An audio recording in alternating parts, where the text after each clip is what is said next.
ভারতের আহমেদাবাদে ভয়াবহ বিমান দুর্ঘটনায় সবাইকে মৃত ঘোষণা করার কয়েক ঘণ্টা পর ঘটেছে এক চমকপ্রদ ঘটনা। এই দুর্ঘটনায় অলৌকিকভাবে বেঁচে ফিরলেন এক যাত্রী, এমন তথ্যই জানিয়েছে আহমেদাবাদের পুলিশ কমিশনার। প্রশ্ন হচ্ছে, কিভাবে বেঁচে ফিরলেন তিনি? বিস্তারিত জানাচ্ছেন শেখ ফরিদ। ভারতের আহমেদাবাদে ভয়াবহ বিমান দুর্ঘটনায় এক ব্যক্তি প্রাণে বেঁচে গেছেন এবং তাকে আহত অবস্থায় উদ্ধার করা হয়েছে, এমন তথ্যই জানিয়েছে ভারতীয় সংবাদ মাধ্যম এনডিটিভি।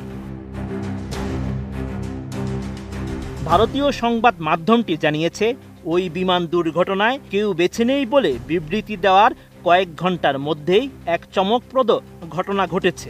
ওই দুর্ঘটনায় একজন জীবিত রয়েছেন বলে জানিয়েছেন আহমেদাবাদের পুলিশ কমিশনার জিএ মালিক। এনডিটিভি আরও জানায়, ভয়াবহ এই দুর্ঘটনা থেকে অলৌকিকভাবে বেঁচে যাওয়া ওই যাত্রীকে হাঁটতেও দেখা গেছে। ওই ব্যক্তি বিমানের 11A আসনের যাত্রী ছিলেন। তার পরনে ছিল সাদা টি শার্ট এবং কালো রঙের ট্রাউজার্স। তার টি শার্টে রক্তের দাগ দেখা যাচ্ছে। তালিকা ঘেটে দেখা গেছে ওই যাত্রীর নাম বিশ্বকুমার রমেশ। তিনি একজন ব্রিটিশ ভারতীয়। সম্প্রতি তিনি ভারতে এসেছিলেন এবং সফর শেষে যুক্তরাজ্যে ফিরছিলেন। বিমানে তিনি তার ভাইয়ের সঙ্গে ছিলেন, তবে তাকে এখনো খুঁজে পাননি বিশ্বকুমার।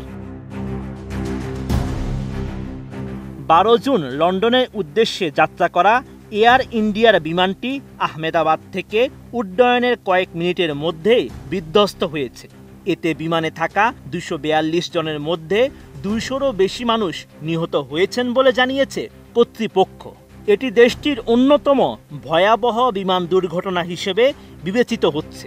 টানা 7মবারের মতো বেস্ট টিস্যু পেপার ব্র্যান্ড হিসেবে স্বীকৃতি পেয়েছে বসুন্ধরা টিস্যু।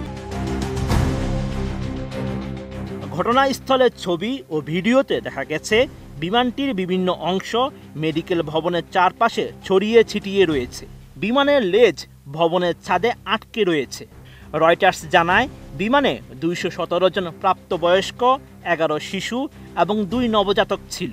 এয়ার ইন্ডিয়ার মতে, যাত্রীদের মধ্যে 169 জন ভারতীয়, 53 জন ব্রিটিশ, 7 জন পর্তুগিজ এবং 1 জন কানাডীয় নাগরিক ছিলেন। Flight tracking website Flightradar 24 জানিয়েছে, বিমানটি ছিল বোয়িং 7878 ড্রিমলাইনার মডেলের, যা বর্তমানে বিশ্বের অন্যতম আধুনিক যাত্রীবাহী বিমান হিসেবে পরিচিত। Sheikh Farid, ATN news.